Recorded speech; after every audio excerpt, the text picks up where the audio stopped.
Veja no ICL Notícias, segunda edição. O de cima sobe e o de baixo desce. Lula abre 6 pontos de vantagem para Flávio Bolsonaro em nova pesquisa. Flávio rejeitado. Michele Bolsonaro diz que apoiará enteado no momento certo, enquanto Tereza Cristina busca aliança com o Centrão. Não era amizade, era interesse? Em nova delação, Daniel Vorcaro muda a versão e admite que pagou propina a Ciro Nogueira. A pedra no sapato de Lula. Davi Alcolumbre diz que fim da escala 6x1 só avançará no Senado depois que conseguir reunião com o presidente. O ICL Notícias, segunda edição, está no ar.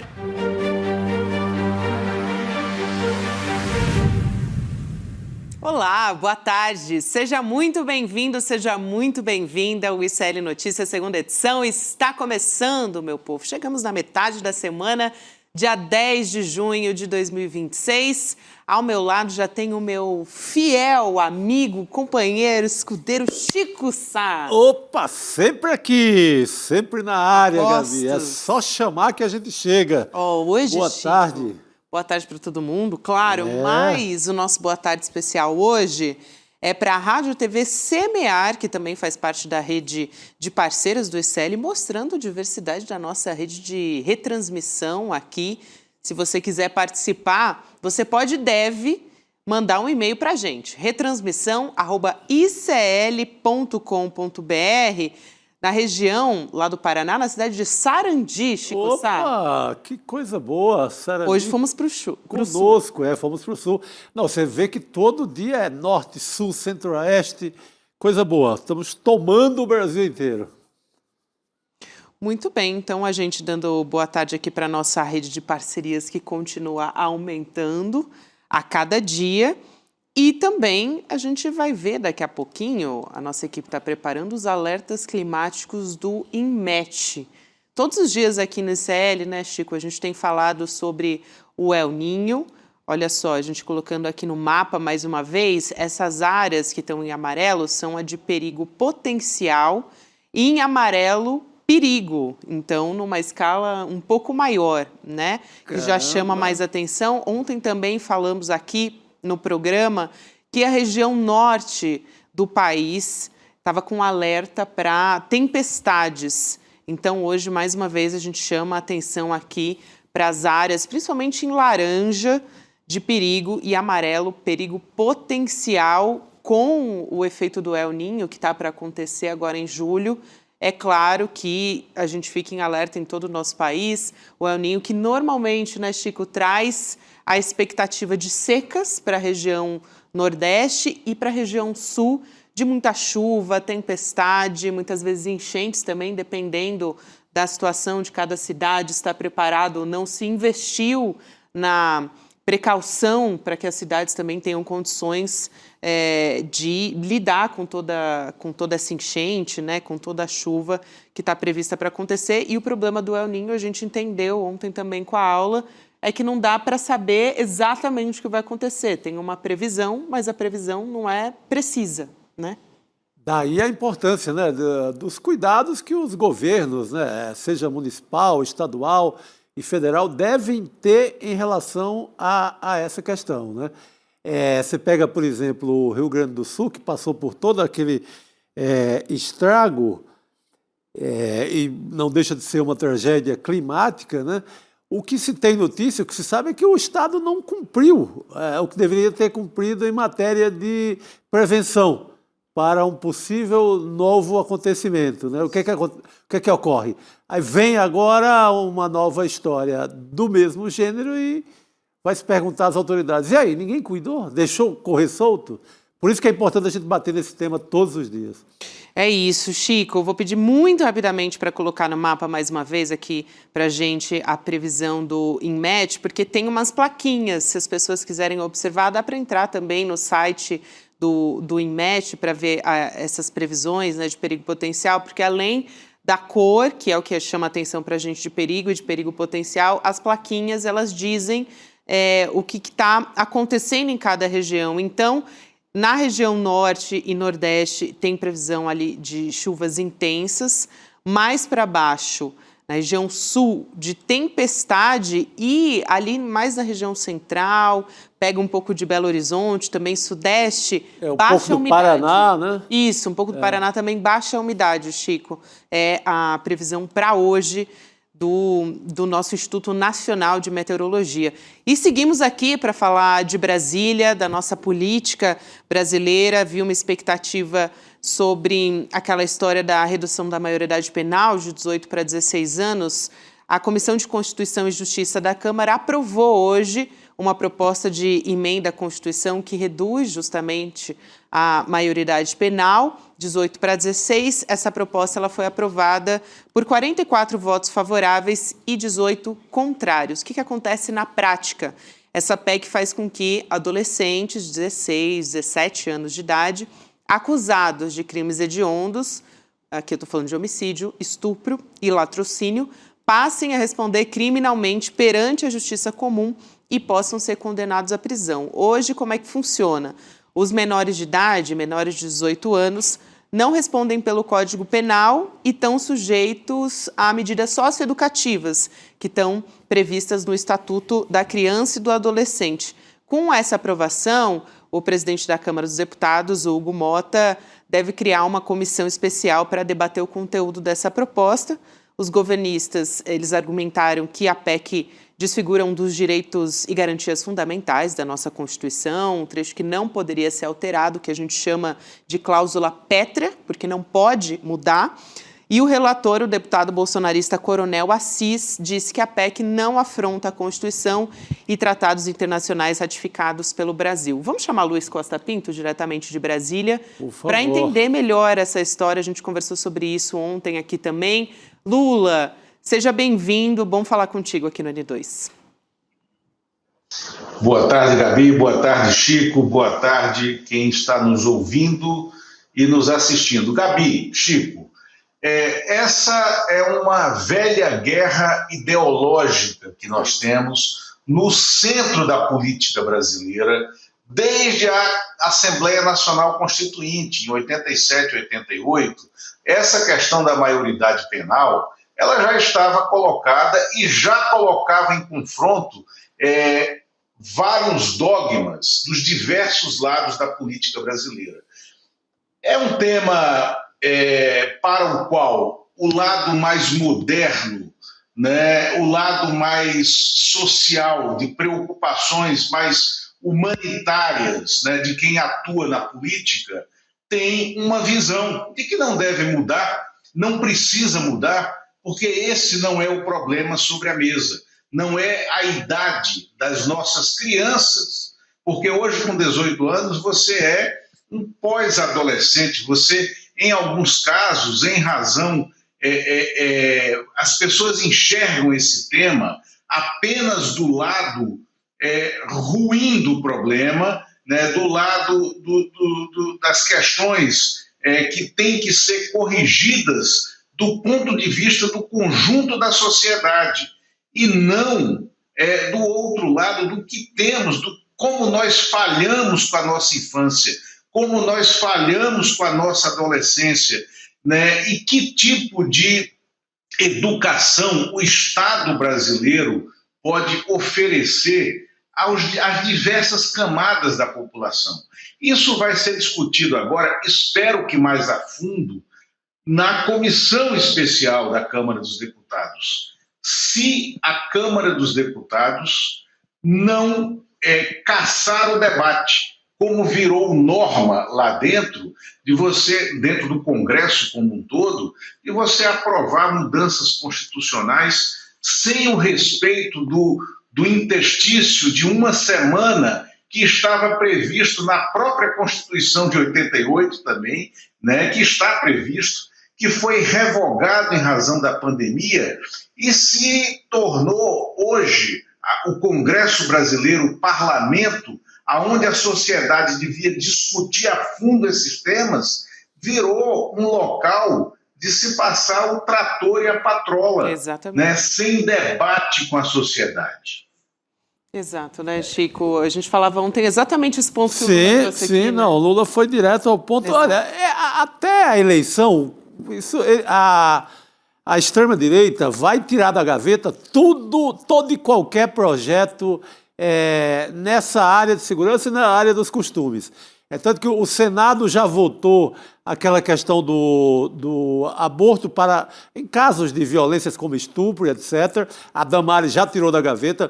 O coronel Assis aí já tirou também da gaveta essa questão que é um verdadeiro fetiche da extrema-direita, que é criminalizar, descer, se possível eles descem até 5 anos de idade, até 5 anos eles já botam para cadeia. Então, essas taras e essas perversões da extrema-direita, ainda mais num cenário em que o Flávio Bolsonaro está em baixa, está derretendo, todo e qualquer projeto nessa linha vai ser desenterrado até outubro, em busca de uma narrativa, em busca de um conteúdo para a candidatura do Flávio, para as candidaturas à Câmara e ao Senado. Eles precisam muito de temas como esse até outubro. Então, nos preparemos, que é o samba que vai dar até outubro. Aliás, é uma das hipocrisias da extrema-direita, né? Só se importa com a criança enquanto feto, na barriga da mãe. Aí a extrema-direita quer ter ali a tutela sobre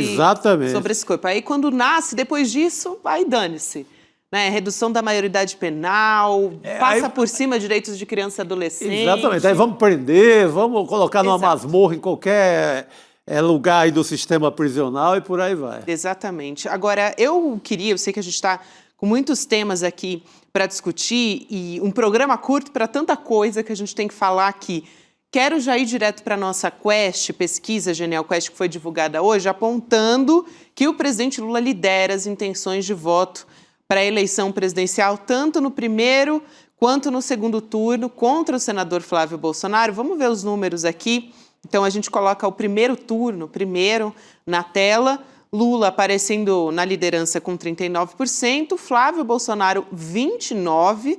Uma diferença, agora não tem mais empate técnico, né? Que a gente está conversando aqui. Não, agora deu empate técnico. Depois o Renan Santos, do Missão, com 3%, Caiado também. Aí vem com 2% Aécio Neves, Romeu Zema, 1% Augusto Cury, Joaquim Barbosa e Samara Martins, e 0% Cabo Daciolo, Edmilson Costa e Heró Bezerra.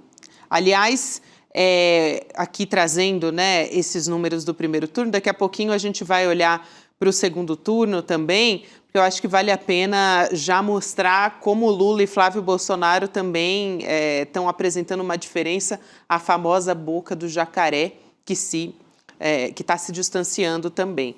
Então, a gente pode colocar aqui na tela, para já passar para vocês comentarem também, meninos, antes, o presidente Lula, aí eu estou falando de maio de 2026, maio foi o mês que saiu justamente a reportagem do Intercept Brasil.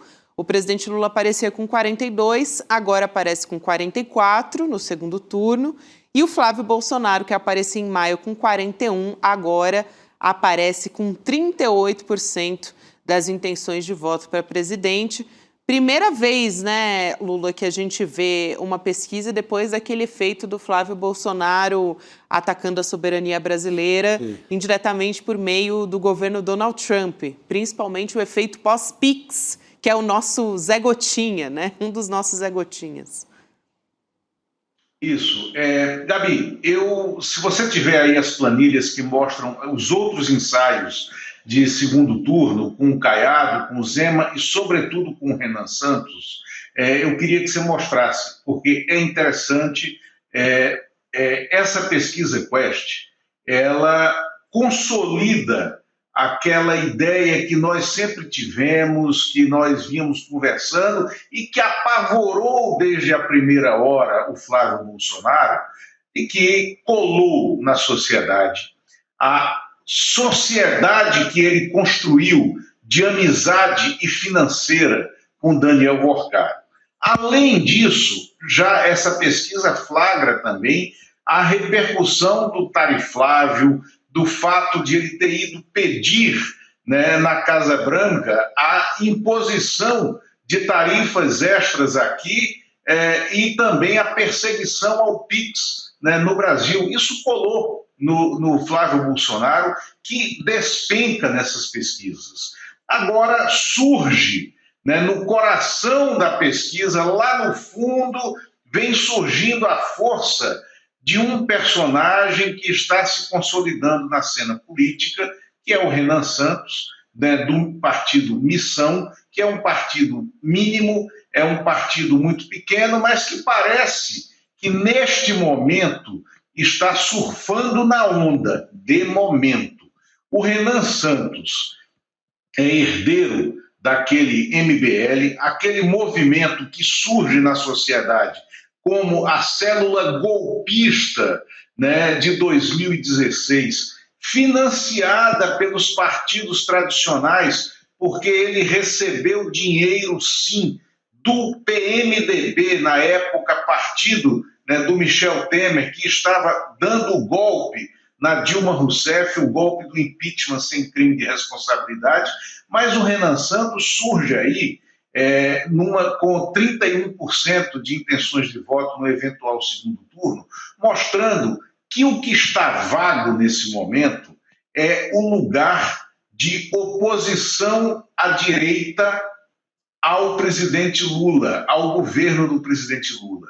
O presidente Lula está numa recuperação de popularidade, popularidade pessoal, popularidade do governo. Isso também é mostrado nessa pesquisa Quest, né? Agora, ele tem um teto, ele já parte do patamar de 42%, 44% de intenção de voto, mas a rejeição dele, que está na casa dos 50%, e a do Flávio Bolsonaro está em 56%, né? A rejeição ao presidente Lula mostra o país fraturado, o país calcinado, e essa cena política com um lugar vago, né, do nome da direita. Agora, o que ela mostra também é que esse nome não é Flávio Bolsonaro. Eu vou aqui trazer a nossa enquete, Chico, e te passar a palavra bem rapidinho. A gente está lá no Papo Legal, na nossa sala do N2. A nossa enquete é a seguinte: o que o Centrão fará nesta eleição? Apoiará Lula, insistirá em Flávio Bolsonaro ou apostará em Caiado, Zema ou Renan? Você vota e também comenta aí o que você está achando, participa do nosso programa, Chico. Queria te ouvir sobre isso também, se é a pedra que faltava para a campanha. Olha, eu acho que o Centrão vai ser fragmentado, precisamente vai ser dividido no Brasil inteiro. Vão começar a pular. Se o Flávio Bolsonaro segue nessa linha de derretimento, o Lula recebe de cara já o apoio aí de muita gente do Centrão. O Centrão do Nordeste já tende isso, mesmo antes do estrago na campanha, do estrago que o Banco Master fez na campanha do Flávio Bolsonaro, mas acho que vai ter uma distribuição aí, metade Lula, metade outras candidaturas da direita. É isso, eu tenho que trazer aqui os dados dessa pesquisa. A Quest ouviu 2.004 pessoas entre os dias 5 e 8 de junho, portanto, já tem essa repercussão da ida do Flávio Bolsonaro para os Estados Unidos. A margem de erro é de 2 pontos percentuais para mais ou para menos, nível de confiança de 95%. E trazendo outro recorte aqui, de que o Flávio Bolsonaro é o possível pré-candidato à presidência mais rejeitado pelos eleitores. Do total de entrevistados, 56% dizem que conhecem e não votariam no Flávio Bolsonaro. Já o presidente Lula aparece com 53%, um pouco menos. Essa rejeição tem tido todos esses reflexos que a gente está conversando aqui. E na própria família Bolsonaro, isso fica bastante claro. Michele Bolsonaro, aliás, o voto das mulheres, nessa Quest a gente consegue observar que o Flávio Bolsonaro fica sendo mais rejeitado, né, pelas mulheres, o presidente Lula ganha mais a força do apoio do eleitorado feminino, e a ex-primeira-dama, que seria um trunfo, vamos dizer assim, da campanha do Flávio Bolsonaro, a Michele Bolsonaro, tem empurrado esse apoio com a barriga, né? Vamos dizer assim. A gente tem aqui uma fala dela, na saída de um evento, ela não deu uma data de quando que ela vai apoiar o enteado. Ela diz assim: no momento certo, com certeza. No momento agora, quem está precisando de apoio, de cuidados, é o meu marido. Quer dizer, ela sempre joga para o Jair Bolsonaro. Aplicou o famoso, na volta a gente compra, meu filho. Isso. Na volta, quem sabe, a gente compra aí, eu te dou o refrigerante que você está pedindo, aí vamos embora. Mas não parece com cara de apoio, não.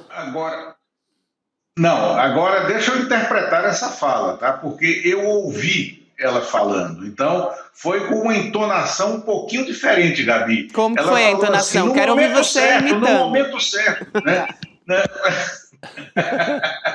Foi no momento certo, agora não. Agora é o momento, né, da gente fazer, da gente dar todo o apoio ao meu marido, né? O que é que ela fez com isso?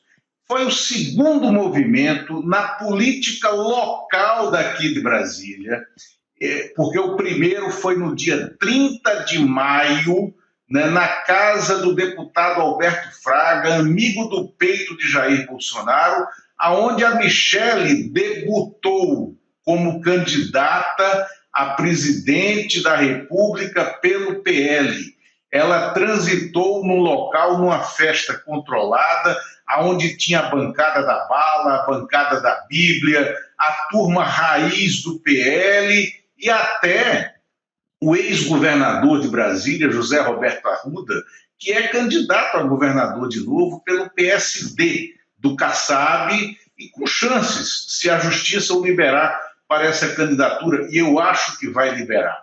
Então a Michelle já debutou ali, era um ambiente político local, mas onde ela fez um passeio entre as mesas, mostrando que tem physique do rôle lá para ser candidata a presidente da República, ela quer isso, e hoje, com essa frase estudada, no dia, essa frase foi dita uma hora depois que a Quest divulgou os dados da pesquisa, logo cedo, de manhã. Ela estava saindo de um café da manhã. A Michelle, ela espicaçou o Flávio Bolsonaro. Porque se ela disse que não é o momento ainda de dar apoio ao Flávio Bolsonaro, que é do partido dela, Sim. Então o que é que ela está fazendo? Ela não está dando apoio ao Flávio Bolsonaro? A mensagem é essa, né? Não está dando apoio e não está. Exatamente. E não deu nenhuma declaração ali que mostre estou ao seu lado nessa hora difícil. Nada.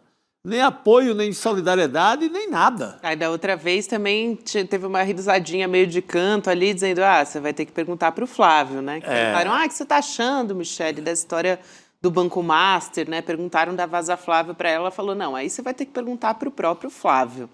Não quis responder também, não colocou panos quentes ali para o Flávio Bolsonaro. Só para juntar nessa história, gente, acho que vale a pena trazer uma espécie de rejeição ali, talvez meio velada, mas da senadora Tereza Cristina também, que é do PP. Ela é ainda cotada para ser vice, mas ela se encontrou com o ex-presidente Michel Temer em São Paulo. Aliás, é impressionante como ele sempre aparece, né, nas nossas histórias de bastidores. Mas ela pediu que o MDB siga em aliança com a União Brasil e o PP, que é o partido dela, e que todos juntos definam um candidato para apoiar. E ela prefere o Ronaldo Caiado. Ali, amigos do Velho Oeste, ali, né, de Goiás e tal. Mas, cadê de novo, né? O Flávio citava tanto o nome dela como possível vice, como citava também o Ciro Nogueira. E, na hora H, ninguém... É um momento muito grave, porque você não tem ninguém, além de não falar com gosto do nome do Flávio Bolsonaro, está simplesmente rejeitando. Acho que ela não gostou muito de ser chamada de vovozinha, né, pelo Flávio Bolsonaro. Né? Quando o Flávio falou dela, sonho de consumo, a vovozinha, né? A vovozinha. Mas eu vejo esse movimento... O que é que a Tereza Cristina foi fazer? Primeiro, ela pega o cetro do PP, o Progressistas, que é o partido do Ciro Nogueira, no momento em que o Ciro Nogueira está inevitavelmente no caminho ou da cassação, ou da cadeia, ou da não reeleição, que vai deixá-lo sem mandato pelo Piauí. A Tereza Cristina surge na cena como a personagem que pode unir o PP, e não é só o PP, é o PP e União Brasil, do Antônio Rueda, que está de mãos dadas com Ciro Nogueira nessa rota do mau caminho, nessa rota da papuda. A Tereza Cristina foi procurar o vice-decorativo, né, da Dilma Rousseff, o Michel Temer, que é golpista. O Michel Temer que parece aqueles vasos de bambu falso que se vende na 25 de março aí em São Paulo, né? Qualquer um pode pegar, comprar, botar, levar e botar do lado e fingir uma foto de oportunidade. Ela foi lá atrás do Michel Temer, que tem ascendência sobre o MDB. A Tereza Cristina está construindo um bloco PP, União, MDB, para sentar e conversar com o Caiado, que é o candidato do coração dela, né, do PSD, e dizer, vamos nos unir aqui agora. Mas a Tereza Cristina não dispensa uma união com a própria Michele Bolsonaro no PL. Ela não quer o Flávio. Agora, vocês imaginam, vamos fazer um exercício de imaginação, uma chapa Michele Tereza Cristina ou Tereza Cristina Michele Bolsonaro não é uma chapa fácil para ser batida nesse momento. Você está unindo o agro, denominações evangélicas, mulheres, né? A direita, ela é, na verdade, ela está dividida hoje, mas ela é muito burra, né, nessa divisão. Se eles soubessem fazer política, eles estariam olhando o cenário e apreendendo os recados dessa pesquisa Quest, por exemplo. E eu acho que o único que está entendendo isso é o Renan Santos. Lula. Muito bom, Lula. Bom ter você aqui com a gente. Seguimos, em breve a gente conversa de novo, meu querido. Obrigada, bom trabalho aí em Brasília. Muito bom, obrigado. Obrigado, Gabi, obrigado, Chico. Eu estou aqui nesse novo cenário, né, do complexo de estúdios do ICL em Brasília. Estamos agora com 3 cenários, o que é muito interessante, né? Bom demais. Muito bom, Olha ali velho. o cenário do Lula. A gente gostou também da sua participação aqui, meu querido. Valeu. Ou liberta sobre a cabeça. Ali é em nome da revista, sabe disso, né? Tem um recado do Lula ali. Olha só, ele já está dando indiretas, liberta, né? Tudo pela revista Liberta. Tá certo, Lula. O Lula que tem ali a coluna que ele traz. A coluna que dá furo semanal. Então agora eu já entendi a indireta, ele não tinha pegado. Chico Sá matou a charada. Total. Vamos chamar o Rodrigo Viana aqui para nossa mesa. Rodrigo, boa tarde para você. Boa tarde. Eu gostei dessa, de complexo de estúdios. Complexo de estúdios. ICL em Brasília. Que coisa mais. Vários cenários. Estou achando que o Lula já instalou a redação da revista que vai ser impressa, dizem, né? Tem esse plano, né? Uma, pelo menos, já foi, né? Uma foi impressa, especial é isso aí. do Bandidos de Farda. Cara, né? e o Lula sabe fazer revista. O cara tem que lembrar que é o cara dos maiores furos jornalísticos desse país, que é a entrevista de Pedro Collor, que derruba o irmão Fernando Collor. Naquela época eu tinha essa mania de jovem jornalista de guardar, né? Recorte de jornal e revista. Sim. E essa eu tenho guardado lá nos meus arquivos lá em casa. Eu guardava as minhas. Por incrível que pareça, eu também trabalhei em revista. É verdade. Você trabalhou na época, não é isso? Pois é, foi o começo lá da carreira no Globo também. Pois é, hoje as revistas estão sofrendo, né? Para segurar a onda na parte gutenbergiana, no papel. Mas eu acho que temos ainda mercado, tem muita gente que no final de semana gosta de uma revistinha de papel ali para ler na rede. Sempre que a gente fala disso, o pessoal vai lá comentar, eu quero a revista Liberta impressa, tal, com saudades. Eu também sou uma amante do papel, então eu gosto muito. Mas, Rodrigo, aproveitando sua chegada aqui, Vambora. Eu queria trazer a pauta do fim da escala 6x1, porque você sabe que o presidente do Senado, ele agora está dizendo para interlocutores, segundo uma apuração da CNN, que o avanço da PEC, que vai ajudar os trabalhadores, né? Enfim, a gente está falando sobre a dignidade dos nossos trabalhadores, só vai acontecer depois que ele conseguir uma reunião com o presidente Lula. Uma espécie ali de chantagem, claro, né? Explícita, Gabi. O Alcolumbre está fazendo a operação tartaruga, no caso da PEC do fim da escala 6x1, né? porque andou rápido na Câmara e ele tem 2 objetivos ao fazer a PEC andar devagar no Senado.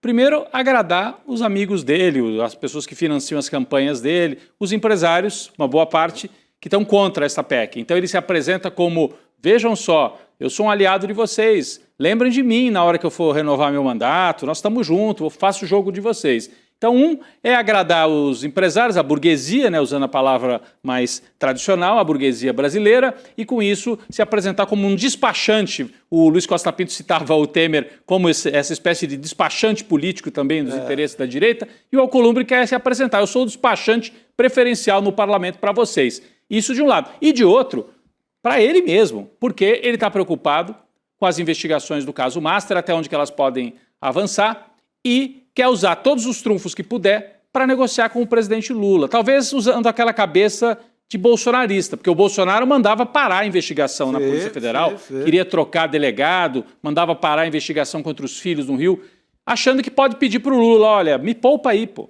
E a Polícia Federal tem um grau de autonomia, não pode, o presidente não pode interferir. Isso sim seria crime de responsabilidade, né?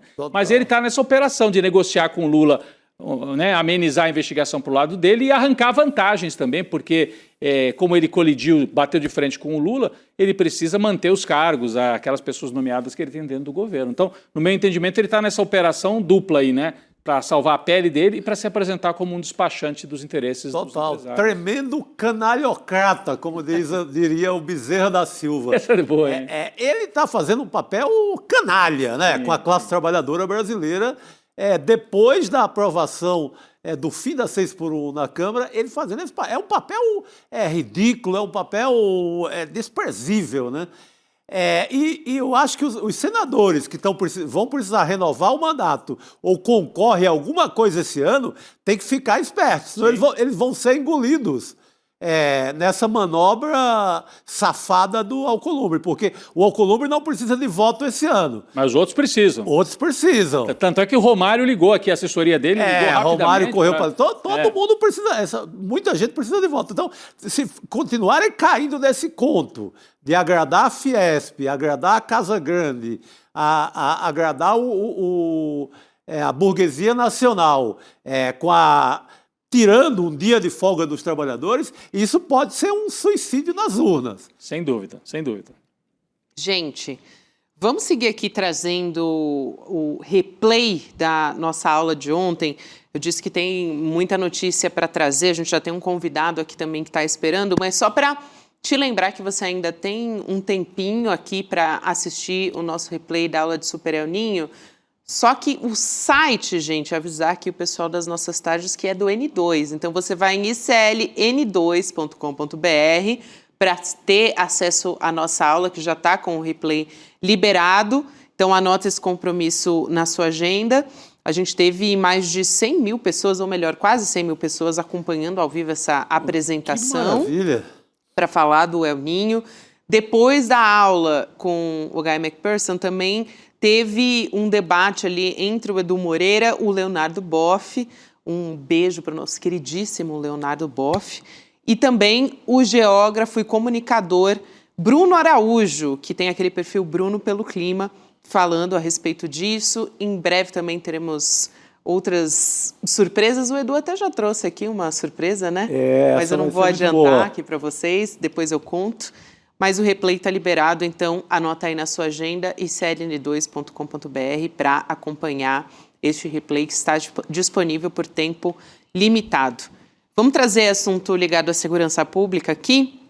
Uma operação do Ministério Público de São Paulo expôs novos casos de infiltrações no PCC e na estrutura do Estado, né? Do PCC na estrutura do nosso Estado. Um chefe de investigações da Polícia Civil, um ex-policial civil e um ex-estagiário do Ministério Público foram presos.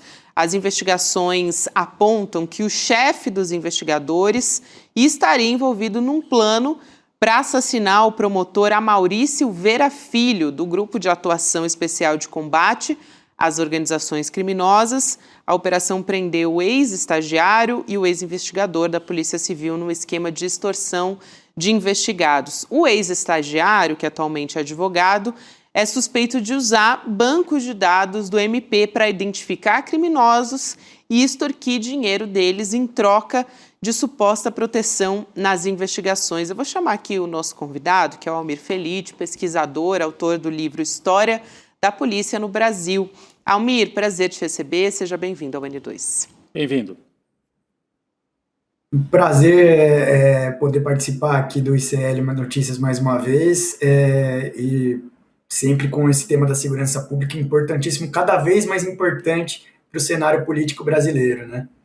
Eu acho que a primeira pergunta que eu quero te fazer, Almir, é entender realmente o que muda nessa infiltração, né, do PCC na estrutura do Estado em relação ao que a gente costuma ver. Parece que está cada vez, assim, essa rede, né, essa teia está se abrindo cada vez mais, arrastando esses tentáculos para diversas áreas. Queria que você explicasse um pouco o que tem de novo nessa história que a gente traz aqui agora.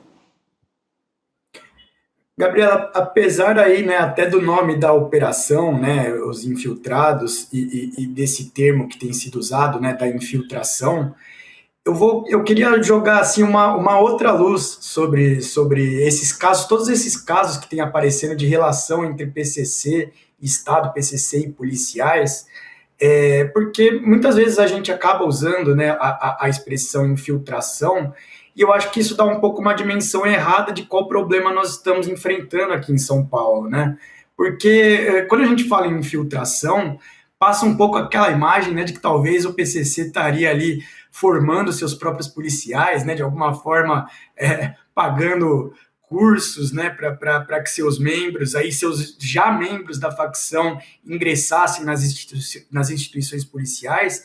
Mas o que a gente tem observado nesses últimos casos aqui em São Paulo é um movimento que parte muito mais de dentro do Estado para fora do que ao contrário, né? O que a gente tem visto aqui acontecer muito em São Paulo é cada vez mais grupos de policiais envolvidos de alguma maneira com a criminalidade se organizando dentro das instituições policiais e passando dentro dessas instituições a negociar com o crime organizado, com vários grupos do crime organizado, entre eles o PCC. Né? Essa investigação, essa última investigação, até caiu em algo cômico aí, porque envolveu um estagiário, né? Muita gente focou nessa questão do estagiário, parece algo pequeno, mas quando a gente analisa o contexto, são muitas operações como essa, muitas investigações como essa, dando conta de grupos dentro das polícias estaduais se formando para fazer esse tipo de relação com o crime organizado, né? A gente pode aqui resgatar, talvez o caso mais simbólico deles 2 anos atrás foi o do caso do Vinícius Gritzbach, né? Logo que aconteceu aquilo no aeroporto, pouco tempo depois se descobriu, né, que haviam policiais ali trabalhando como segurança privada, né, do próprio Gritzbach. Depois se descobriu que alguns policiais estavam envolvidos diretamente na morte dele, né? Lembrando que ele era alguém que ia delatar uma série de membros do Estado, né, de membros das polícias paulistas para a Justiça, para o Ministério Público. A gente tem também outro caso famoso envolvendo a Transwolf, né, uma empresa de ônibus aqui, que tem sido investigada por relações com o PCC. Também nessas investigações se descobriu uma série de policiais realizando trabalho de segurança privada, né, para essa empresa. Então, o que a gente vai percebendo, né, não eu não diria que é exatamente uma infiltração, mas, ao contrário, é um certo processo de milicianização das forças policiais aqui em São Paulo, que com cada vez mais autonomia, com cada vez menos controle público sobre as suas atividades, tem formado dentro dessas próprias instituições policiais grupos de policiais que se organizam para cometer crimes e aferir lucros. Né? Vamos pensar que até nesse próprio caso agora que veio à tona, novamente, não é exatamente uma relação apenas de amizade, né? de cooperação. Há uma relação ali de extorsão até mesmo, em cima de grupos do crime comum. Né? Então, o que a gente vê é esse movimento que ele é mútuo, né? Ele parte de fora para dentro, mas também de dentro para fora. né? E eu coloco isso, faço muita questão de chamar esse processo, esse fenômeno de um processo de milicianização das nossas forças policiais aqui em São Paulo. Impressionante, isso tudo com o Tarcísio no comando da polícia, né? Exato. E quase não é cobrado por isso, né, Chico? São vários grupos, né? Parece vários grupos dentro do Estado vendendo serviços ao PCC. O que esse estagiário e outros funcionários acabam fazendo é vender o serviço. É quase um poupa-tempo para a bandidagem. Poupa-tempo do PCC. Outro dia teve também aquele caso de funcionários que estavam facilitando o uso do L-ponto para empresários ligados ao PCC usarem o próprio Palácio dos Bandeirantes. Teve mais um militar da comitiva que viajava com o Tarcísio aí pelo interior afora, também prestando serviço ao PCC. Então, são vários balcões de vendas de serviços ao PCC, né, professor? O que é mais maluco é isso. E eu lembro, ele citou o caso do assassinato na porta do aeroporto internacional, né? Eu esqueço sempre o nome da vítima, né, daquele que acabou sendo morto, mas o Almir Felite citou agora há pouco. E teve o caso do delegado assassinado. O Vinícius Gritzbach, né? O Vinícius Gritzbach foi executado. Executado na porta do aeroporto. E o delegado que foi assassinado no litoral paulista, na Praia Grande, que foi um dos principais investigadores a atacar, né, a organização criminosa do PCC, depois se aposentou, precisava ter proteção, evidentemente, porque foi alguém que atuou de maneira profissional e corajosa contra o PCC, e foi assassinado, sem nenhuma proteção. O caso de Praia Grande, né, Rodrigo? O caso de Praia Grande, doutor Rui, né, Rui Fontes, isso. Que foi assassinado na Praia Grande. Então, mostra o crescimento do PCC e a inação, né, do governo paulista e essa milicianização, curiosamente, ou talvez não por coincidência, que vem quando tem um egresso do bolsonarismo assumindo o governo paulista, Gabi. Justamente. Eu quero muito agradecer aqui a sua participação, Almir Felite. Um prazer te receber aqui no N2. Seja sempre bem-vindo aqui no ICL. Obrigado. Obrigada. Até uma próxima oportunidade. Eu agradeço. Muito obrigado. Muito bom, meu caro.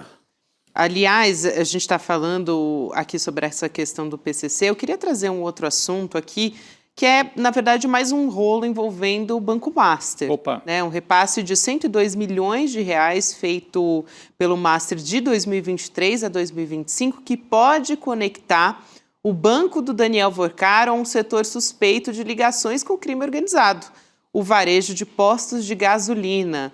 Os pagamentos classificados como prestação de serviços foram feitos a uma empresa chamada Metanoem Participações e Consultoria Limitada, que hoje é alvo de investigação por um suposto esquema de lavagem de dinheiro e formação de organização criminosa no Rio de Janeiro.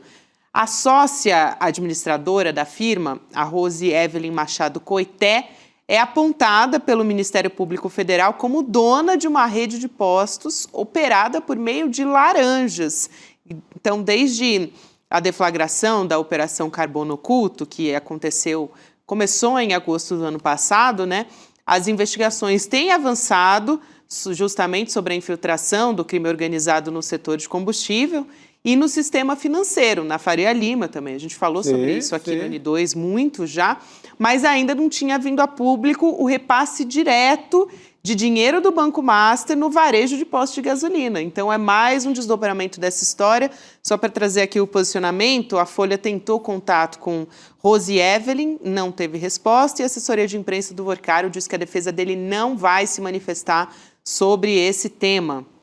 Aliás, te convido a comentar, eu vou passar a palavra para vocês também, mas você que nos acompanha aqui na nossa audiência no Papo Legal, a gente tem uma sala viral sobre esse assunto, os recibos de Vorcaro. Então, diz o que você acha lá dessa história nova, né? Agora trazendo essa história com um desdobramento novo, agora com um repasse de dinheiro do Master para o varejo de postos. Exatamente. Por isso que eu não gosto quando se diz assim que esse dinheiro que foi para o filme do Bolsonaro é o financiamento do Master. Parece uma coisa inocente. A própria pesquisa Quest, ela trata isso como um financiamento quase legal. Sim. Por isso que eu gosto daquela a pesquisa da Atlas quando ela coloca o áudio. Porque estamos tratando de bandidagem, não de um financiamento. Na Quest é tratado, a pergunta veio ali com financiamento. Sabe, você tem o filme ali, você vai fazer um agente secreto da vida, você pega um financiamento num banco. Parece que é isso. Não é isso, gente. Não é o financiamento, é o financiamento com esse dinheiro aí. Com dinheiro que passa pelo PCC, com dinheiro que passa pela a grana das aposentadorias dos idosos do Rio de Janeiro, do Amapá e de outros estados. Então, não dá para tratar como financiamento normal, como o bolsonarismo tentou. Muito bom. É jogo pesado, é isso aí. Não é um financiamento normal, a gente tem falado isso e também, essa ideia de que é apenas uma relação privada, é um dinheiro particular que financiou um filme também particular. Não é verdade, né, Chico? Porque na base do Banco Master tem o dinheiro dos aposentados do Rio de Janeiro, tem dinheiro público do Distrito Federal, do BRB, tem dinheiro dos aposentados do Amapá, tem dinheiro da SEDAI, Companhia de Saneamento do Rio de Janeiro. Então, tem dinheiro público e, mais do que isso, tem um arranjo que era uma troca também, feita debaixo dos panos, mas que seria uma espécie de compra de proteção, é coisa mafiosa. Total. Então, o Vorcaro mandou dinheiro para a família Bolsonaro de maneira clandestina, porque ele não queria que aparecesse. É o único financiamento que eu conheço cujo financiador não quer aparecer. Eu nunca ouvi falar tanto disso. Que o dinheiro vai lá para o fundo que está no Texas. No Texas, exatamente. O dinheiro não foi para... A produtora mora aqui em São Paulo, mora na Brasilândia, aliás. O escritório dela é aqui na Doc Lobo. Por que esse dinheiro não foi para cá? Não, ele transita e vai parar lá no fundo administrado pelo advogado do Eduardo Bolsonaro. Então, eu concordo totalmente. Não tem financiamento privado. Tem uma aparência que, aliás, muito mal explicada, como a gente já falou ontem. O Flávio Bolsonaro até agora não mostrou se é um contrato assim tão tranquilo, né, Gabi? Primeiro, por que ele, quando é perguntado pelo jornalista do Intercept, escuta, por que vocês pegaram o dinheiro do Vorcaro? Ele diz, mentira, não, nunca. Jornalista militante.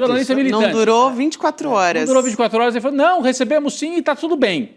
Depois, recebemos, está tudo bem, mas eu nunca falei direito com o Vorcaro. E depois aparece tudo, ele vindo para São Paulo, com dinheiro público do Senado. Então, a família Bolsonaro estava torcendo para esse escândalo morrer. E a pesquisa da Quest mostra que não morreu. É verdade também que os bolsonaristas mais radicais, né, vocês analisaram já a pesquisa com o Luiz Costa Pinto, eu estava acompanhando, e vocês aqui, os bolsonaristas mais ferrenhos, esses vão ficar agarrados no Flávio. A gente nem espera que seja diferente, né, Rodrigo? Exatamente. Mas tem um movimento importante nos chamados independentes, que são 10% ali dos eleitores, e nesses o Flávio cai e o Lula sobe. E é o que explica que o Lula abra essa vantagem de novo de 6 pontos no segundo turno, porque o escândalo que o Flávio pretendia matar com a viagem lá para os Estados Unidos, com a fotografia com o Trump, isso não aconteceu. A fotografia, sim, foi esquecida até um pouco rápido, mas o escândalo continua aí porque tem muita novidade para vir ainda, Gabi. Tem muita novidade e elas já estão acontecendo, Rodrigo. Eu vou até trazer um nome que apareceu no conteúdo da delação do Daniel Vorcaro, porque aparentemente ele resolveu entregar um amigo da vida, o senador Ciro Nogueira, do PP. Ele vinha sustentando até aqui, né, que ele bancava o Ciro sem nenhuma contrapartida, que era uma relação de amizade e tal, mas agora ele mudou o nome, ele está chamando esses pagamentos de propina. Opa, isso estaria na proposta de delação que ele está tentando vender, né, entre aspas, para a Polícia Federal, né? Essa é uma apuração do Estadão, do Aguirre Talento, excelente repórter, e do Fausto Macedo, os dois são do Estadão. Só que, por parte dos investigadores, eles estão avaliando que isso não é uma grande novidade, não muda muita coisa nos relatos, porque eles já têm os celulares ali do Vorcaro, já tem uma apuração bastante aprofundada a respeito disso. Então, assim, não acrescenta muito, além do que já sabe a Polícia Federal, né, Chico? Ele não tem, olha, nenhum rascunho de delação até agora mostrou nada, mas nada. É correndo atrás até do Intercept, correndo atrás da imprensa, tudo que já se sabe. E imagina o que a Polícia Federal tem nos 8 aparelhos de telefone, imagina o que a Polícia Federal já tem armazenado até agora, diante desse rascunho ali de segunda mão do Vorcaro. Assim, ele tem que mostrar para valer o que provas, esse fundo, por que a grana vai para esse fundo do advogado do Eduardo Bolsonaro, sabe? Por que foi feito esse acordo para mandar dinheiro para esse filme em prestações fixas esse tempo inteiro? O que ele queria de volta, sabe? Tem que aprofundar. Com essas anotações que ele tem feito, não dá para fechar negócio nenhum com ele. Até porque vai ganhar. Ele quer, e tem uma coisa que ele quer e que ninguém tá levando em conta, ele quer também reabilitar o banco. Quando ele diz que vai dar os 60 bilhões, que é nada diante do estrago que ele fez, ele ainda quer reabilitar o Banco Master.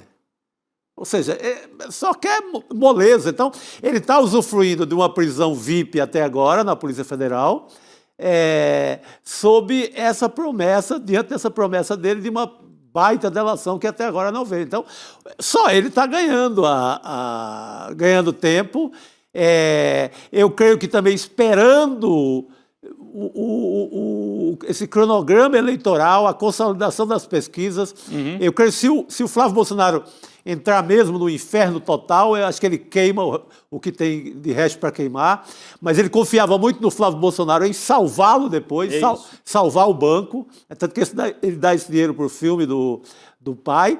Ele vai esperar mais um pouco e talvez reste a ele jogar o Flávio Bolsonaro direto no abismo final. No mar. Por enquanto ele ainda está avaliando, né? Porque como as conversas com o Flávio Bolsonaro, do Vorcaro com o Flávio, com a família Bolsonaro, evoluíram bem, né? Ele, inclusive, recebeu o Flávio Bolsonaro em casa, eles falavam por telefone, tinham aquela intimidade que a gente viu, eles se tratavam como irmãos.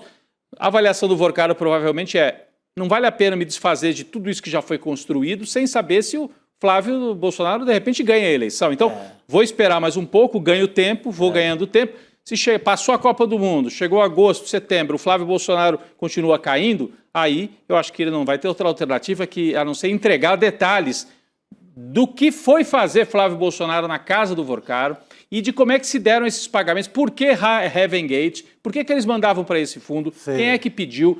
Deve ter muita coisa guardada para usar na hora certa. Esse pessoal, Gabi, tem tudo isso, né? Ele gravava as festas com os políticos, dizem, para poder usar isso depois, como chantagem, as festas com mulheres convidadas até do exterior, na Bahia. Então, se ele fazia isso nas festas, imagina o que ele não fez com essa munição aí envolvendo a família Bolsonaro. Né? Mas é um bom ponto que vocês trazem aqui, né? Se ele não está ganhando tempo nessa história. Parece. Tem uma outra apuração que eu vou trazer aqui agora, de que o Daniel Vorcaro, ele citou o ministro do Lula na proposta de delação premiada. É uma apuração que é da Malu Gaspar, do jornal Globo. O Alexandre Silveira, que é titular da pasta de Minas e Energia, ele foi citado nas duas propostas de colaboração entregues pelo Vorcaro à Procuradoria-Geral da República e também para a Polícia Federal. Nesse relato, o que afirma o dono do Banco Master? Que ele fez repasses via Caixa 2 à campanha de reeleição no Senado do então candidato do PSD por Minas Gerais e, de acordo com fontes ligadas à investigação, o Silveira ele é o único ministro do Lula que foi citado. Nas minutas apresentadas pelo Vorcaro, a doação é apresentada sem muitos detalhes, mas tem um valor de 20 milhões de reais. Assim como nos outros capítulos, vamos dizer assim, do relato do Daniel Vorcaro, as informações foram consideradas insuficientes por integrantes da Polícia Federal e também do Ministério Público Federal, porque o Vorcaro não especificou as contrapartidas desse acerto. Então, procurado, o ministro não respondeu às perguntas da coluna e interlocutores próximos afirmam que ele não conhecia o Vorcaro à época e, por isso, acham que a delação do dono do Banco Master não faz sentido. Esse capítulo da financiamento eleitoral, acho que está faltando mesmo. Acho que ele tem que retomar aqueles 3 milhões para a campanha do Bolsonaro, os 2 milhões para a campanha do Tarcísio de Freitas. Do Fabiano Zettel. E, se for real, incluir esses 20 milhões do Alexandre da Silveira, do PSD de Kassab e também é ministro do Lula, no momento não se pode negar. Eu acho que dá para fazer um capítulo eleições. Sim. Financiamento eleitoral. Aí você pega 3 milhões, ele que o Zettel, o Fabiano Zettel, ex-pastor, cunhado do Vorcaro, entrega direto na conta do Bolsonaro, mais 2 bilhões direto na conta do Tarcísio de Freitas, e esse ramal aí agora que a gente se sabe, dos 20 milhões para o Alexandre da Silveira. Esse capítulo eleitoral eu acho que é muito interessante, mas ele não dá para você jogar só para o ministro não chamar na conta o Tarcísio de Freitas nem o Bolsonaro, que aí fica sacanagem, né? Aliás, tem uma diferença aqui. O Alexandre Silveira seria dinheiro de Caixa 2. Então, é dinheiro que não estava registrado, porque você sabe, todo mundo que doa dinheiro para a campanha tem que registrar, né? Tem que botar tal. Nesse caso aqui foi Caixa 2, né? Ele tá entregando Caixa 2. No caso do Zetel para o Tarcísio, foi registrado oficialmente? Agora eu não tenho de cabeça, mas eu acho que foi, né? Eu acho que foi. Acho que foi registrado. Imagine o que eles não mandaram por baixo dos panos para a campanha do Bolsonaro. Não, daí que eu digo, esse capítulo é investimento eleitoral do Vorcaro. Eu acho que esses 2 milhões aí é pouco. Eles mandaram muito mais. Pela proximidade, sim. Se é verdade que mandou 20 milhões para o Alexandre Silveira, que é um personagem de médio porte na política. Ali do terceiro escalão da política nacional, né? E é do segundo escalão de Minas. Imagina quanto que eles não mandaram para o Tarcísio. Esse 2 milhões que apareceu aí para o Tarcísio deve ser só a pontinha ali que está aparente. A pontinha legalizada. Legalizada. Tem que revelar o que foi mandado por baixo dos panos. É isso que a gente quer saber também. É importante, né? Você faz essa distinção de quanto é enviado pelo Caixa 2. Isso. Porque aí... Pega pesado. O ministro não deu... Agora, para pegar o do Caixa 2, vai ter que ser ou o Vorcaro fala ou quebra de sigilo, porque também não vão ter como achar esse dinheiro. Não estão achando nem 61 milhões para o Flávio Bolsonaro lá no fundo do Texas. Como é que vão achar 20 milhões se não quebrar sigilo ou se o Vorcaro não verbalizar? Mas, enfim, ele está tentando trazer personagens aí, né? Tem outros também, viu, Rodrigo? Não sei se você ainda quer comentar, mas depois eu vou Não, eu ia trazer. só dizer que ele soltou a mão do Ciro Nogueira, isso eu achei importante, né? Porque era o amigão dele. Soltou a mão, supostamente, desse personagem ligado ao governo federal e soltou a mão de outra liderança importante da direita, né, Gabi? Ele, pelo menos, estaria propondo, é isso? Isso, ele vai citar, né, nessa delação também, que ainda é uma proposta de delação, foi aceita. Mas o presidente nacional do União Brasil, Antônio Rueda, e integrantes do PT da Bahia também. É uma apuração do Igor Gadelha, do Metrópolis. O Igor Gadelha ouviu fontes que disseram que o Vorcaro sustenta que o Banco Master fez repasses milionários para o Rueda por meio de um escritório de advocacia. O Rueda ele é considerado um dos responsáveis pela indicação da antiga diretoria do Rio Previdência, que é o fundo dos servidores do Rio de Janeiro, que fez aqueles aportes bilionários, né, em papéis e fundos ligados ao Banco Master. O Rueda, lá de Pernambuco, vai se meter com dinheiro dos aposentados do Rio, né? Ele está negando, muita loucura, né? Ele respondeu, está negando qualquer irregularidade. Sendo verdade, é uma loucura total, né, gente? É impressionante. É impressionante. O Cláudio Castro abrir esse balcão lá para o Rueda, no Rio de Janeiro. Sim. É meio estranho, mas pode ser, né? E abrir o balcão com dinheiro dos outros, né? Com dinheiro dos outros. Porque é o balcão com dinheiro dos aposentados. Exatamente. Gente que está pretendendo se aposentar um dia, né? O pessoal junta um dinheirinho a mais ali nesse fundo, que é para complementar a aposentadoria oficial. Aí vai lá o governador, em acertos políticos, e entrega dinheiro do aposentado para salvar o banco do Vorcaro. E o que desbanca aquela teoria do Flávio Bolsonaro dizer que é dinheiro privado, né? Exato. Porque é dinheiro público, é dinheiro das pessoas. É dinheiro né? público e é uma coisa vergonhosa, um sujeito com jatinho particular que ia esquiar nos lugares mais de granfinos do mundo inteiro, tirando dinheiro do bolso do aposentado, do professor, do funcionário da área de saúde do Rio de Janeiro, saindo dinheiro para o bolso do Vorcaro, né? Através de quem? De liderança política do Cláudio Castro. É um negócio vergonhoso. Como é que esses caras conseguem ainda se apresentar e querem ser candidatos a senador? Agora desistiu, né? O Cláudio Castro é candidato a frequentar Bangu nos próximos meses. Né? Agora, só para complementar... Não o estádio, né? Do Moça Bonita, a cadeia mesmo. Isso, a cadeia. Agora, só para complementar, porque eu falei do PT da Bahia, né? O que o Vorcaro está falando nessa proposta de delação, ele menciona pagamentos em contrapartida à operação daquele programa Credit Sexta, pelo Banco Master, né? O Credit Sexta é aquele cartão, é um benefício consignado para os servidores públicos também. e para os aposentados. Foi usado em vários estados, não foi, além da Bahia, acho que no Rio de Janeiro também começa. É um dos primeiros produtos assim, que o Banco Master, que o Daniel Vorcaro embalam ali para vender à classe política, às autoridades, aos governos. É esse tal do Crédito Sexta. Começa, o rolo todo ele é muito iniciado por aí. E vem pelo Augusto Lima, né, que é o sócio do Vorcaro, que é da Bahia enfim... E que é outro que está sendo investigado também. Sim. Pode fazer delação premiada também, né? Esse rolo e essa operação de crédito sexta vem através do Augusto Lima. É isso, gente.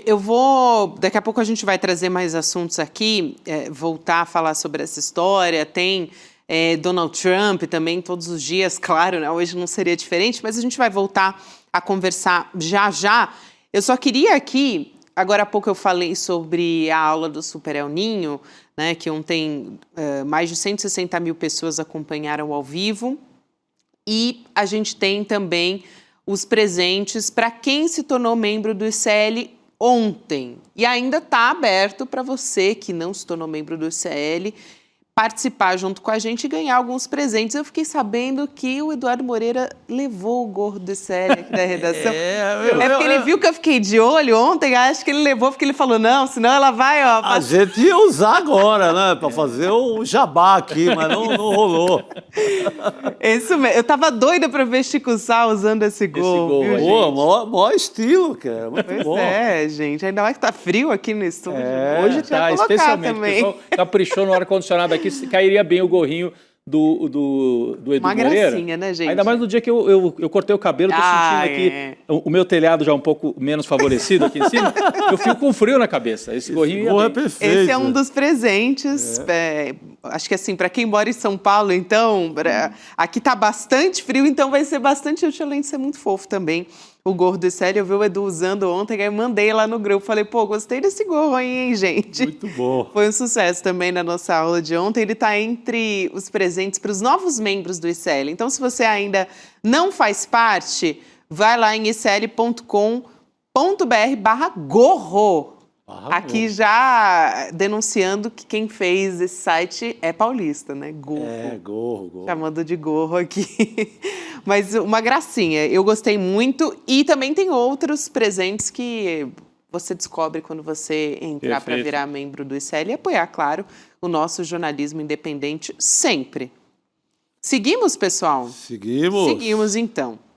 Depois do spoiler do que você vai ganhar assinando o ICL... A gente não vamos conseguir passar mais um dia sem falar de Donald Trump. Hoje com o professor Leonardo Trevisan também, que está chegando aqui para conversar com a gente.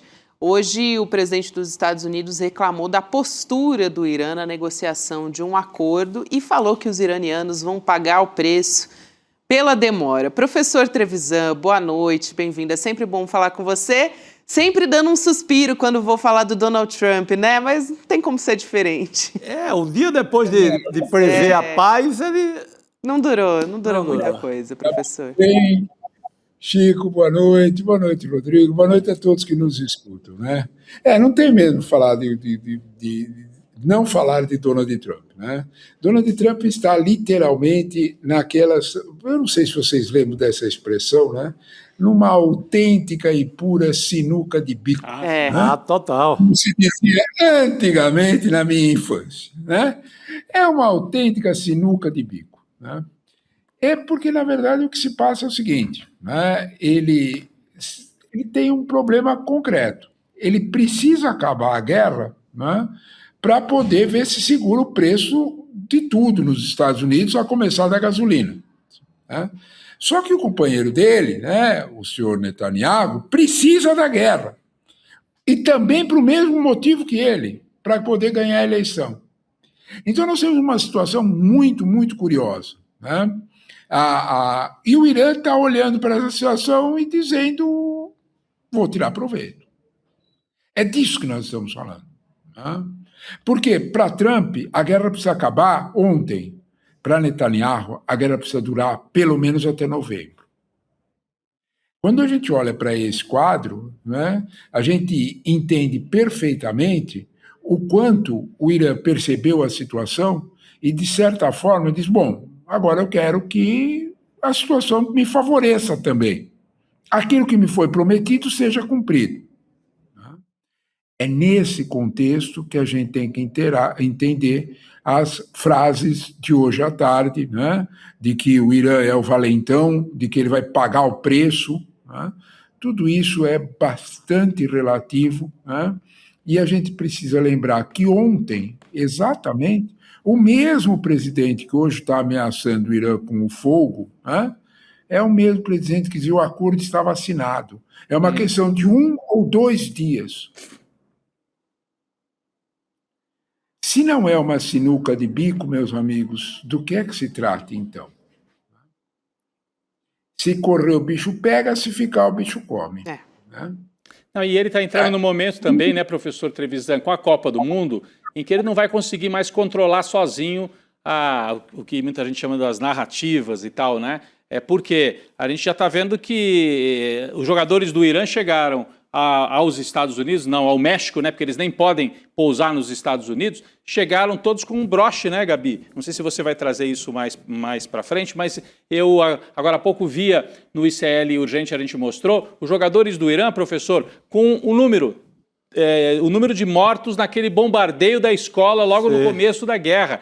Todos eles aqui na lapela, no uniforme dos iranianos, está aí, olha, né? Com o número, acho que são 168, né? 168 mortos no bombardeio. Então, ele perde o controle, assim como outro dia, 168, exatamente. Outro dia ele perdeu o controle também naquele jogo de basquete. Ele foi assistir a final da NBA e tomou uma tremenda de uma vaia. Então, não adianta mais só ficar fazendo mensagem translocada, porque uma hora ele diz uma coisa, outra hora diz outra, achando que pode falar o que quiser na rede social, que é dele também, né, Gabi? Porque tem outros atores aí. A Copa do Mundo, apesar da FIFA se ajoelhar para os Estados Unidos, vai permitir que outros atores se coloquem. E os jogadores do Irã se colocaram de maneira muito sutil, mas muito forte, eu achei. É um protesto fortíssimo. Um protesto fortíssimo. Bom, Rodrigo. Com uma, aqui só na lapela, uma coisa pequenininha, mas muito, muito forte, de um evento dramático, né? Com a morte de crianças, estudantes naquela escola, como a gente acompanhou no começo da guerra. O que aconteceu naquele dia, né? Sim. O piloto não foi culpado. O piloto recebeu um mapa antigo sobre um ataque do qual os Estados Unidos revelaram um despreparo absoluto. E o piloto atacou o que ele não podia atacar. Uma escola. Na situação que atacou. Absolutamente desinformado. Um piloto americano. Né? Os Estados Unidos reconheceram esse fato. Né? Mas eu gostaria de comentar uma coisa sobre a Copa do Mundo que me parece bastante sintomática. Nas 11 cidades em que estão ocorrendo os jogos da Copa nos Estados Unidos, nós temos que ver uma situação muito curiosa. É a primeira vez em que há oferta, não tem nenhuma... Os hotéis não estão lotados, pelo contrário, estão baixando os preços, porque não tem procura. Como é que é? É a primeira vez que você não tem público em Copa do Mundo, em jogo de seleção. Há alguma coisa errada. Você tem toda a razão, Rodrigo, dizendo que o domínio da célebre palavra da moda narrativa vai ficar meio vazio. A vaia no estádio, no Madison Square Garden, você supor que no terceiro jogo da final da NBA, as pessoas que estão ali estão preocupadas com o Irã ou então com a crise humanitária do Líbano, é brincar. Olha aí, tá aí. O que as pessoas vaiaram foi que ficou mais caro para chegar em Nova York. Ficou mais caro para entrar no ginásio. A hora que ele fez esse gesto, o que aconteceu é que as pessoas vaiaram o que elas estão sentindo. O que isso significa, Rodrigo, e é esse o ponto que eu acho que você está alertando com muita clareza, é que nem a narrativa da Copa do Mundo vai servir para estancar a hemorragia de apoio. A vaia é isso. A vaia é assim. Quem está no Madison Square Garden não está preocupado com o Líbano. Quem está no Madison Square Garden não está preocupado com o Irã, não está preocupado com política externa, eles querem ver o jogo de basquete. Mas quando eles veem um jogo de basquete e alguém vai lá e bate continência usando a narrativa, eles lembram quanto custou para chegar no ginásio. que ficou 55% mais caro só de gasolina entre o começo de março e a primeira semana de junho. Espera aí, é disso que nós estamos falando. A pesquisa da Ipsos, que revelou mais uma queda, Rodrigo, 35%. Ela só está captando o fato, ela está captando o momento, é a fotografia do momento. Mas que é reveladora quando você junta nesse contexto. Hotéis não lotados, desinteresse e medo para ir para os Estados Unidos. Não está acontecendo isso nas 5 cidades mexicanas e nas 5 cidades canadenses. A população foi. Quem gosta de futebol foi lá. Espera aí. Olha, gente, a gente pode fazer qualquer coisa contra o bolso. Pode fazer qualquer coisa. Vai custar caro. Alguém vai tomar providência. De alguma forma, quando se olha, foi bem de ter lembrado isso, Rodrigo, a narrativa sobre a Copa do Mundo é reveladora da hemorragia de apoio. E isso tem que ficar notado. E não é gratuito. Daí, ele pode arranjar quantas guerras ele quiser. A gente pode começar a falar da guerra com o Irã. Ele pode se dar bem mal. Porque, eu repito, no domingo, o que aconteceu no domingo foi sintomático. O exército, as forças integradas israelenses atacaram o Irã e o Irã respondeu. Só que há uma gravidade na resposta. Jerusalém sofreu ataques. Jerusalém é protegida por um esquema de Patriot muito eficiente. Como é que ele foi? Como é que furou o esquema? Aí você revela que claramente os mísseis iranianos estão recebendo alguma ajuda. Não é o míssil iraniano de um ano atrás, é diferente agora. Tem a ajuda russa e provavelmente a ajuda chinesa, como já teve nas bases dos estados árabes vizinhos. Esse fato revela que o Irã de agora, militarmente, não é o mesmo do da Guerra de 12 dias. Esse fato revela que, de algum modo, não será muito tranquilo uma escalada americana no Irã, porque a resposta virá, até mesmo sobre Israel. Jerusalém teve um bombardeio no domingo. Os patriotas não conseguiram segurar. Todo mundo viu a foto do míssil iraniano num jardim israelense. Todo mundo viu a foto, com o pessoal sentado olhando em volta. O míssil chegou lá. Isso não estava acontecendo. De algum modo, o contexto da guerra, do ponto de vista militar, também mudou. O quadro é outro, Rodrigo, não há dúvida nenhuma. Sim. Professor, acabou de sair uma notícia de que os Estados Unidos acabaram de fazer uma nova onda de bombardeios contra o território iraniano, enquanto a gente conversava aqui. E o Irã prometeu retalhar também. Acabou de sair essa informação, tá? Segundo dia seguido, então, que os Estados Unidos estão lançando esses bombardeios contra o Irã desde o início desse cessar-fogo entre os dois países, e ainda não sabe qual vai ser o impacto disso, né? Desses ataques. Já estava muito frágil realmente, né, professor? Diga. Esse ataque é a tal da quarta-feira prometida que o Irã vai sofrer o fogo. Né? Os iranianos responderam, né, do jeito que eles podiam responder. Né? Vai ter resposta, vai ter retaliação. Né? E a retaliação é real. Né? O quadro que nós temos que entender é que, para Netanyahu, o Líbano, avançar no Líbano, é questão de vida e morte política. É a promessa que ele fez para os ultra-ortodoxos. Ele não pode recuar no Líbano. Não adianta o Trump dizer para ele, você vai voltar, ele vai dizer, não vou.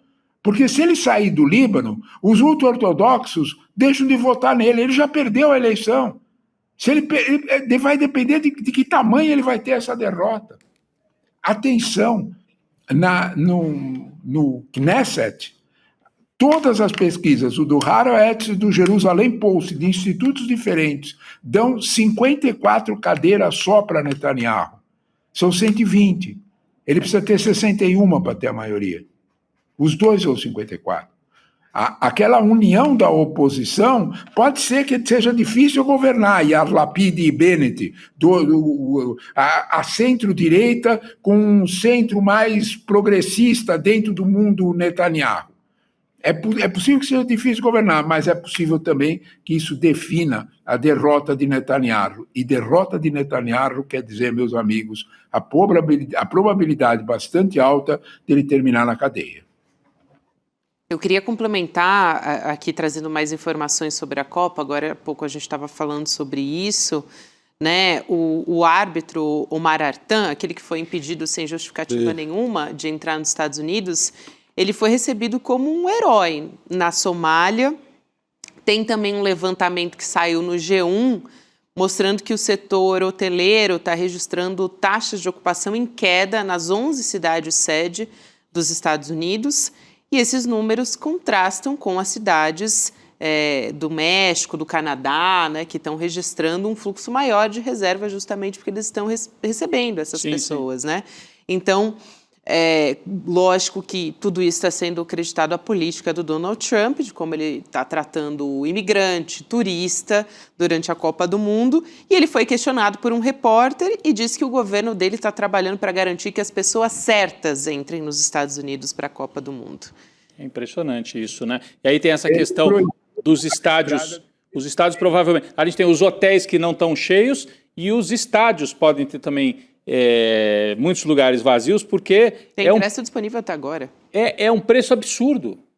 Preço sempre Copa do Mundo é caro. Mas eu me lembro que quando foi aqui no Brasil, a gente conseguia comprar, assim, a classe média correu atrás, comprou alguns jogos e tal, eu comprei para os meus filhos irem. Agora está impossível, você olha assim os preços, é um negócio, inclusive para os moradores lá nos Estados Unidos. Então, só uma elite da elite que vai conseguir entrar nos estádios, ou se eles fizeram algum tipo de promoção, né? Nós vamos ver estádio vazio nos Estados Unidos também pelo medo, né? Mesmo quem tem algum dinheiro tem medo, se for latino. O público latino que ama o futebol nos Estados Unidos está com medo também. Claro. Dar a cara ali pro ICE, né?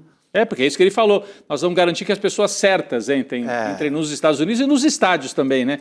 Então, olha, eu acho que a Copa do Mundo pode acabar escancarando ainda mais o declínio do império. O declínio do império e do regime Donald Trump. Eu acho que pode, eu não sei se estou sendo otimista, mas os números das pesquisas que o professor acabou de citar, mostrando um declínio ainda maior, e isso vai ficar exposto para o mundo. É claro que o mundo quer assistir o futebol, a gente gosta do futebol e tudo, mas não tem como não olhar para isso que está acontecendo, né, Gabi? Você falou do árbitro da Somália, que foi impedido de entrar, os jogadores do Irã, acho que eu falei meio rápido aquela hora, para quem não sabe, eles entraram com o número de mortos, né, das crianças mortas no bombardeio lá no Irã.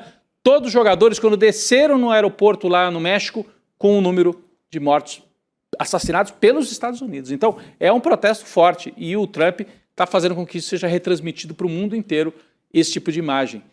Se tiver estádio vazio, então, Chico, isso vai na conta do Trump, né? E isso ele não pode controlar, né? Não pode, não adianta. Não, mas o pior são as perguntas de ontem para hoje, né, professor? Muita gente perguntando por uma tal de inflação e o Trump correndo, porque é o terceiro mês consecutivo de aumento de preço. Essa pergunta vai incomodar a Casa Branca a partir de agora, né? Sem dúvida. É essa pergunta que empurrou a vaia. Não nos enganemos. Sim. A vaia não foi porque eles estavam preocupados com o Líbano. O pessoal está ali para ver basquete. A vaia foi porque ficou mais caro entrar no estádio, gente. Isso é um sinal muito, muito sério. É evidente que ele está comprando a corda. É evidente. Né? O quadro é bastante complicado. E a pergunta que nós temos que fazer é: por que ele não consegue controlar o Netanyahu? Esse é o ponto. A questão com o Irã é uma questão até menos dramática de ser resolvida do que a do Líbano. A do Líbano é muito difícil de ser resolvida porque ela envolve diretamente a sobrevivência política de Netanyahu. Aqueles gritos, Rodrigo, aqueles gritos do Trump, quem manda aqui sou eu, o Netanyahu eu mando no Netanyahu, ele vai fazer o que eu mandar. Os fatos não estão provando isso. Ele está com problema. O Trump está com um problema sério com os fatos, né? Nas últimas semanas, eu acho que os fatos têm se imposto, estão se apresentando de maneira muito forte. Eles, Rodrigo, são sempre eles. Malditos. São sempre os fatos, nada além disso. Malditos. sapatos. O Rodrigo, professor e Chico, eu queria trazer mais uma matéria aqui para a gente conversar, que é do Intercept, publicou uma apuração que indica que os Estados Unidos mataram vítimas de tráfico humano num daqueles ataques a barcos no Caribe, no Pacífico. Essa possibilidade ela foi apresentada ao jornalista Nick Turse por meio de uma fonte de alto cargo nas Forças Armadas dos Estados Unidos, e esse tema foi discutido confidencialmente entre autoridades de Washington. Esse ataque aconteceu no dia 25 de setembro do ano passado, você deve se lembrar, e chamou a atenção porque tinha um número de vítimas muito mais alto do que os demais, 11 mortos. E os próprios americanos estranharam que um barco de cartel levasse tantas pessoas ao mesmo tempo. Nessa reunião confidencial em Washington, um funcionário de alta patente do Pentágono admitiu que o ataque deve ter matado vítimas de tráfico humano. Então, olha que grave essa matéria que a gente traz aqui, uma reportagem do Intercept. Uhum. Isso é crime. Isso é crime no direito internacional. Se já é crime você atacar um barco que está transportando droga, porque o que você pode fazer é parar o barco, verificar que ele está transportando droga e prender as pessoas. Né? Ninguém tem o poder de matar. Né? Isso aí, né? Chama a atenção que a Convenção sobre o Direito do Mar, que é a que proíbe isso, é de 1924. Os Estados Unidos são signatários dessa convenção. Há um cuidado, houve bastante discussão na ONU, em 2 assembleias da ONU, e o embaixador americano na ONU foi bastante cauteloso, porque ele conhece a regra. Né? Quem está interferindo no direito do mar, quem não cumpriu a Convenção do Direito do Mar foram os Estados Unidos com esses ataques, todos eles. Agora, se atacou barco com civis, e é bastante provável que sim, a matéria faz, eu também vi a matéria faz uma referência a que pode ter muito mais mortos do que os 11 que foram os corpos resgatados. Porque uma coisa é você atacar um barco com alguns tripulantes que estão transportando droga. Outra é você atacar um barco que tem tráfico de gente. Há uma possibilidade, a matéria avança isso, de que no barco estivesse mais de 150 pessoas. Como é que é? É isso que a matéria duvida, que é impossível saber. Então, de alguma forma, é bastante provável que nós estejamos assistindo a um ataque muito grave ao direito de navegação civilizado e organizado a partir da Convenção do Direito do Mar de 1924, não é de hoje, não. É de antes da Segunda Guerra. Professor...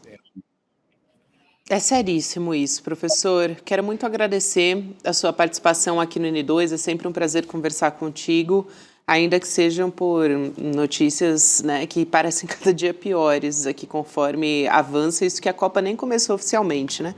Ainda conversaremos muito, professor Trevisan. Eu penso que sim. E, lamentavelmente, nós temos conversado de coisas bem chatas, muito tristes. Sem a gente esquecer um detalhe que eu acho que outro dia o Chico lembrou isso e a gente tem que prestar atenção nisso. Né?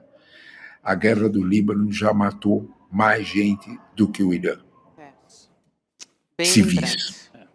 Bem lembrado. Tiro, que foi desta madrugada, foi evacuado a cidade inteira. O ataque israelense se deu, inclusive, no bairro Cristão. Não estava caçando o Hezbollah coisa nenhuma.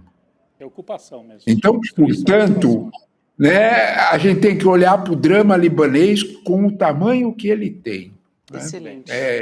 É um país que, de alguma forma, está sendo vítima. Claro que nós estamos falando de 3.800 mortos, quando nós temos 72 mil em Gaza. Mas Gaza saiu do nosso olhar. Né?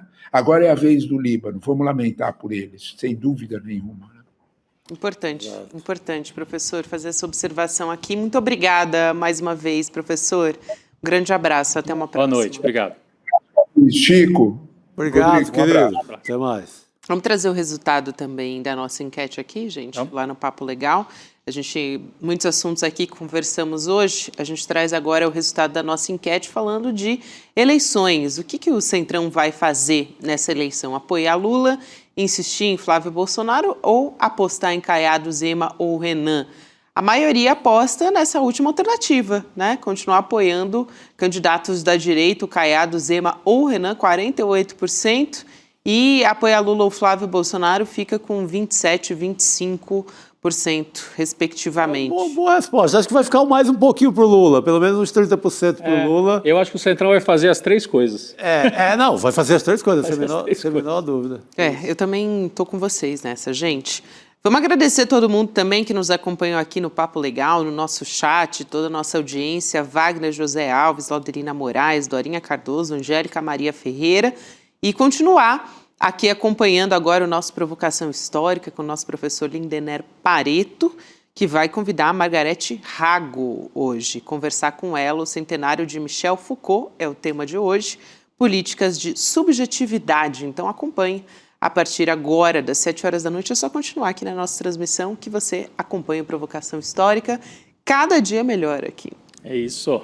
Vamos nessa? Bora. Por favor. Fechado, então, minha gente. Amanhã estaremos de volta. Boa noite para todo mundo e até amanhã.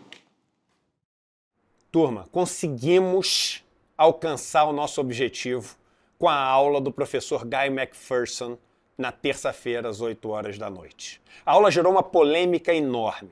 Muitas pessoas que não tinham ideia do que pode estar acontecendo com o mundo passaram a ficar em estado de alerta e buscando fazer aquilo que pode nos proteger em relação a isso.